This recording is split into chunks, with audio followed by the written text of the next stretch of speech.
तो the इनकार्नेटेड emperor के पिछले एपिसोड में हमने देखा था कि साइन और उस रेड फिनिक्स बर्ड के टीम कोऑर्डिनेशन की वजह से वह लोग उन एंशिएंट जीनोम वालों का एनिमल स्किन ट्रेजर अपने साथ लेकर वहां से भागना शुरू कर दिए थे। और अब आगे तो एपिसोड की स्टार्टिंग में हम साइन को देखते हैं जो कियाना और उस रेड फिनिक्स बर्ड की हेल्प से यहाँ से निकलने की कोशिश कर रहे थे।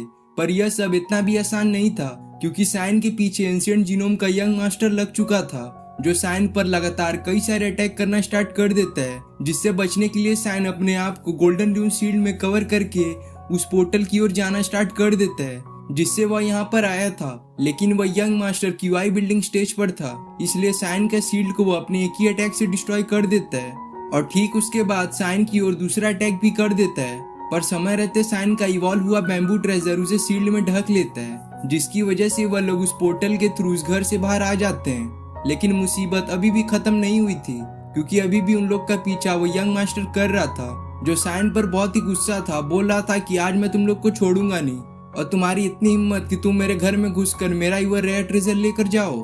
जिसको पीछे आता देख साइन उस रेड फिनिक्स बर्ड को बोलता है कि तुम अपनी स्पीड को और भी बढ़ाओ ताकि हम इस यंग मास्टर को चकमा दे सकें। तो वह बर्ड बोलने लगता है कि यहाँ पर यह छोटा सा लड़का क्यूआई बिल्डिंग स्टेज पर है, इसे भला हम लोग कैसे चकमा दे सकते हैं, तुम कोई और मुझे प्लान बताओ। जिस पर साइन थोड़ी देर सोचने के बाद उस रेड फिनिक्स बर्ड को बोलता है कि तुम अपनी स्पीड को मेंटेन किए रहो और फटाफट हमें उस मिट्योर वाले एरिया में ले चलो जहां से आसमान से बहुत सारे मिट्योर गिर रहे थे। जिस पर वो बर्ड ऐसा ही करता है और वो बहुत तेजी से साइन और कियाना को उस मिट्योर वाले एरिया में ले आता है, जहां आते ही उन पर बहुत सारे मिट्योर गिरना शुरू कर देते हैं जिनको साइन और कियाना बहुत ही इजीली डिस्ट्रॉय करता हुआ आगे बढ़ रहे थे। और इधर वो यंग मास्टर अपने आप को एक शील्ड में कवर कर लेता है ताकि वो मिट्योर उसका कुछ भी बिगाड़ ना सके।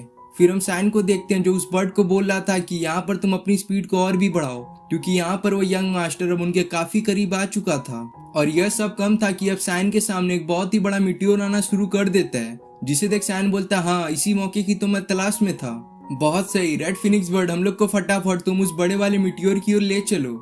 जिसकी ये बातें सुनकर वो रेड फिनिक्स बर्ड बोलता है तुम ठीक तो हो, होश में तो हो? वह मिट्योर कितना बड़ा है, अगर हम लोग उससे हिट हो जाएंगे तो हम लोग यहीं पे मारे जा सकते हैं। पर साइन तो यहाँ पर कॉन्फिडेंट दिख रहा था, इसलिए कियाना उस रेड फिनिक्स बर्ड को बोलते यहाँ पर जैसा साइन बोल रहा है तुम वैसा करो क्योंकि यहाँ पर वो यंग मास्टर हमारे काफी करीब आ चुका है।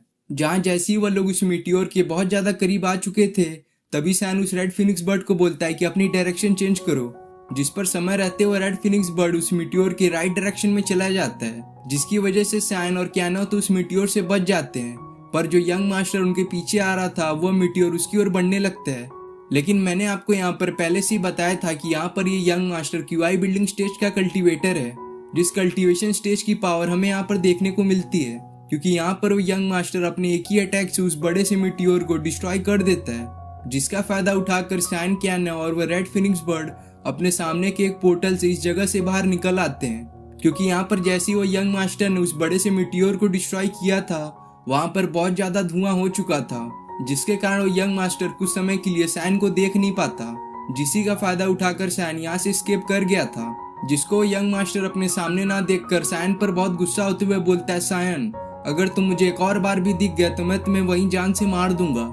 जो वह बोला ही था कि तभी उसके ऊपर एक मिट्योर जा गिरता है। जिसके बाद हमारा scene red phoenix bird Kiana और साइन पर शिफ्ट होता है जो उस जगह से एस्केप करके एक फॉरेस्ट में आ चुके थे, जहाँ पहुंचकर वो लोग थोड़ी चैन की सांस लेते हैं कि फाइनली हम उस एंशिएंट लैंड से बाहर आ ही गए।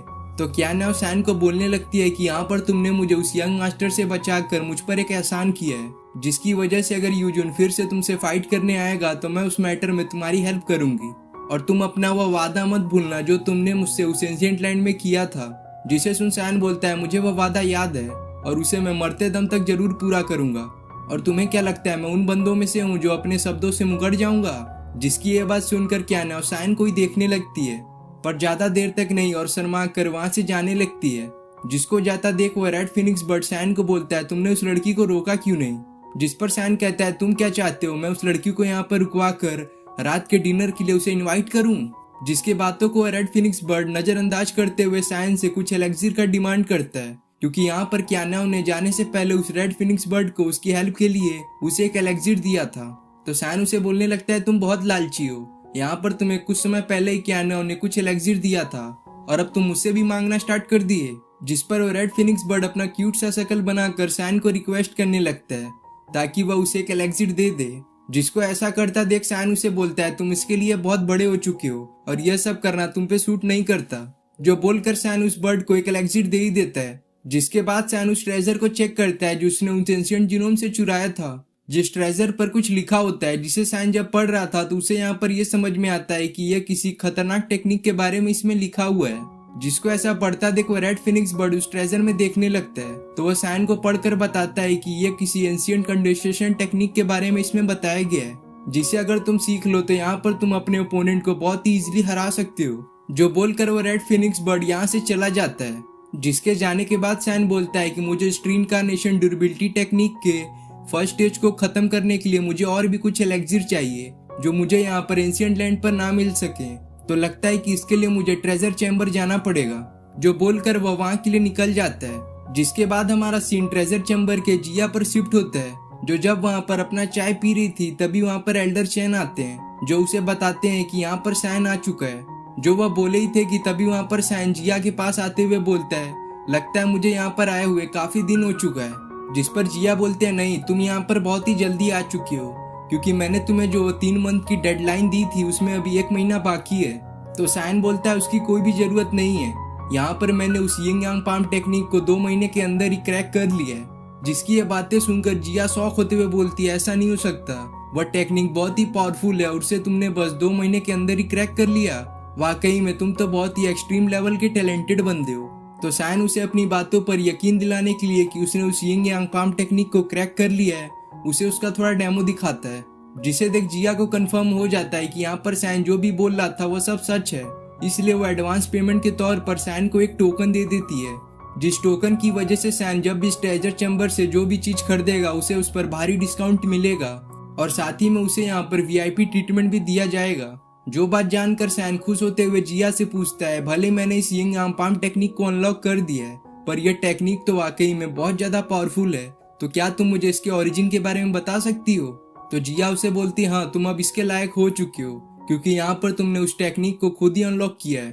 तो जिया बताती है कि यह टेक्निक 10 एंशिएंट सुपर पावर के एक मास्टर का था जिनका नाम यहाँ पर यिंग यांग था और रूमर्स की माने तो जो भी बंदा इस टेक्निक को अनलॉक करेगा यहाँ पर उस यिंग यांग मास्टर की पूरी पावर उस बंदे में आ जाएगी। बस इसके लिए उसे उस मास्टर के ग्रेव के पास जाना पड़ेगा जो सिटी से यहाँ पर कोसों दूर है। जो शॉकिंग बात जानकर सैन उससे पूछता है कि तुम मुझे उस ग्रेव के पास कब लेकर जाओगी। जिस पर जिया उसे बोलती है समय आने पर मैं तुम्हें उस ग्रेव के पास ले जाऊंगी पर अभी नहीं। तो सैन उसे बोलता है तुम्हें क्या लगता है मैं बच्चा हूँ, मैं अकेले भी तो उस ग्रेव के पास जा सकता हूँ। जिसे सुन जिया बोलती है अच्छा सच में तुम उस ग्रेव के पास चले जाओगे। तो सैन बोलता है नहीं नहीं नहीं, मैं तो मजाक कर रहा था, तुम जब चाहोगी तभी हम लोग उस ग्रेव के पास जाएंगे। जो बोलकर सैन जिया को कुछ हर्ब का लिस्ट देता है जो कि उसे रीइंकार्नेशन टेक्निक के फर्स्ट स्टेज पास करने में मदद करेगा। जिसको पढ़कर जिया उसे बताती है कि यहाँ पर सब हर्ब तो है, बस ये सिल्वर नाइट हर्ब नहीं है जो कि यहाँ पर 20 दिन बाद एक ऑक्शन में मिल जाएगा। तो मुझे उम्मीद है कि तुम 20 दिन बाद इस ऑक्शन में जरूर आओगे। जिस पर सैन हाँ बोलकर अपने घर की ओर चल देता है जहाँ पहुंचकर वह अभी के मिले हर्ब को अपने फर्नेस में रिफाइन करने लगता है। जो फर्नेस यहाँ पर उसे उस साइकिक टावर में मिला था, जिससे देखते ही देखते उस फर्नेस से वहाँ पर 2 पिल निकलता है जिसमें एक का नाम कॉपर पिल होता है और दूसरा सोल स्ट्रेंथिंग पिल होता है।